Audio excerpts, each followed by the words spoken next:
Hello and welcome to the latest DLRP Roundup podcast. I know it's been a little while, but we've had some particularly different things happening just now, and we're in a whole new world where we talk about COVID-19. Now, I'm not going to go through it, I'm not going to express a medical opinion or anything as such, because quite honestly, not my ballgame. What I am going to talk about though is what we can see from the Disney company, the Walt Disney Company, what they announced in their quarter two earnings call that kind of tells us what's going to happen for the reopening of Disney worldwide. So, if you've been missing for a long time, you may now know that every Disney park is currently closed, and the first one to kind of reopen is going to be Shanghai Disney. It's kind of through the other side. The Chinese have made it through the other side. So, Shanghai Disney announced on the 6th of May that it would be opening on the 11th of May. So the 11th of May 2020 is going to be the reopening of the Shanghai Disney Resort. So the reason they can do this is from early March they've been trying different things out in Disneytown, the Wishing Star Park, and the Shanghai Disney Hotel.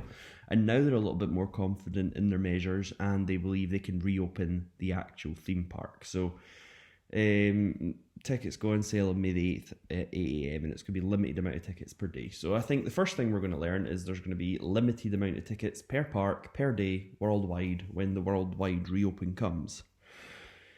Now,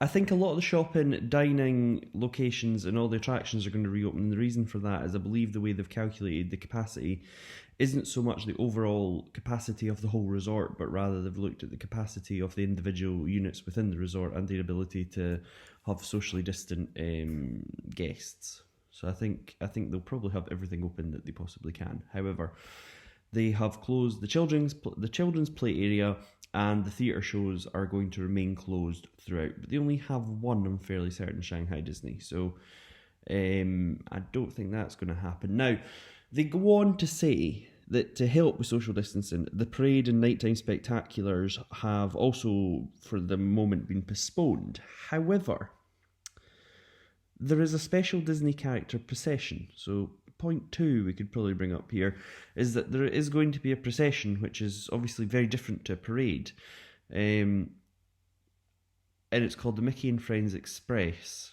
and it's going to take place several times a day, and I think what we can kind of grab from that, this Mickey and Friends Express is obviously similar in style to a cavalcade that would go down Disneyland Paris. So we kind of know how that is. Now, whether or not they will release times, because that would stop congregation, but rather just throw the cavalcade out, kick it past people, hope that people get photos, and that might be it. That seems to be the kind of idea we're going with here.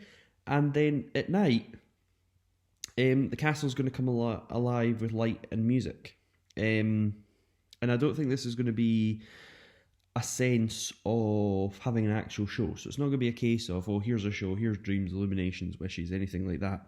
I think it's going to be more the castle has consistently always got something on it and is lighting up and changing colour and might shimmer and do some cool tricks with that. But it's not going to be a set, 20-minute show where we all gather together to watch it. I think it's going to be very much, it's always ongoing in the background. Similar to Disneyland Paris Halloween, where they've always got something on the castle just happening throughout the entire night, but nothing that you would particularly stop and gather in a big group to see. They're going to increase the sanitation measures throughout the park, of course they are, and hand sanitizers will be available basically everywhere. Again, of course it is. So, what are the 6 measures that they're going to ask the guests to comply with when it reopens? Well, the first big thing is that you have to have a dated admission ticket, which you can either buy ahead of time, or you can, if you have an annual pass, you can make a reservation for each specific day, and this is how they're initially going to control the number of people that are going to be there.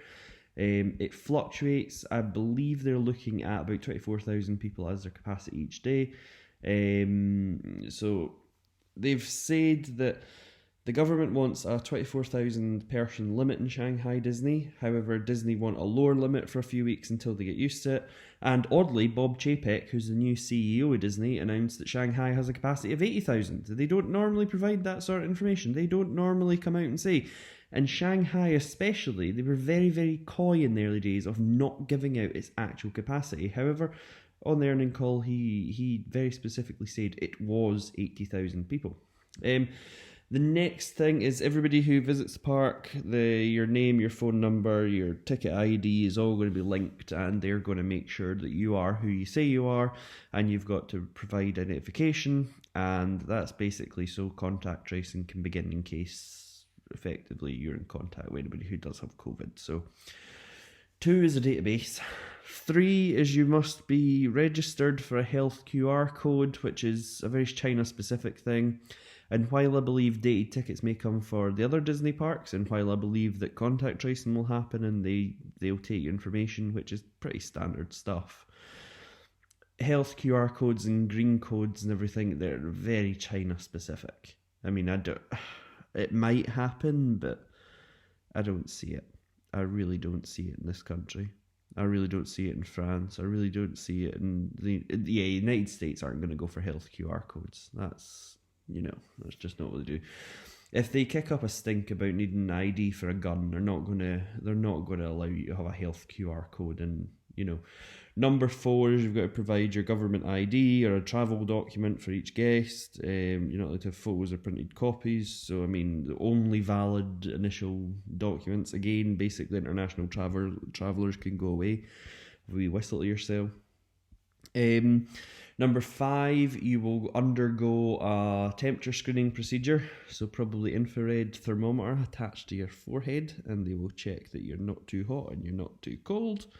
And then you will wear a mask for the entire visit, apart from when dining, when presumably you're allowed to remove your mask temporarily to eat, and then you'll have to reaffix it. So they open on May the 11th, and that gives us an idea of what's coming up from Shanghai Disney, which is probably an indication of what we can expect in the future for the rest of Disney parks. However, there comes a point where we have to ask ourselves, do we have any idea on timeline?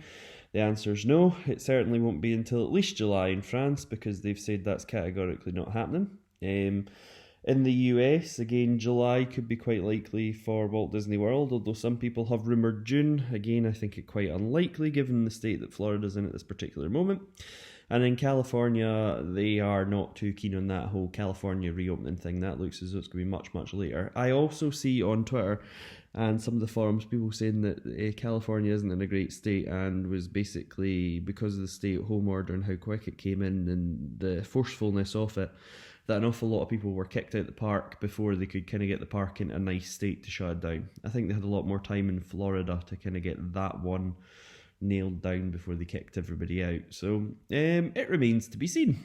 Other information that we got on the quarter 2 call, specifically Mr. Chapek was asked, you've deferred $1 billion, you've deferred and clawed back $1 billion in kind of capex spend, and capex spend is where they buy new stuff like new rides and new attractions, and where they spend on physical assets that will be depreciated over a term, usually of about 7 to 10 years.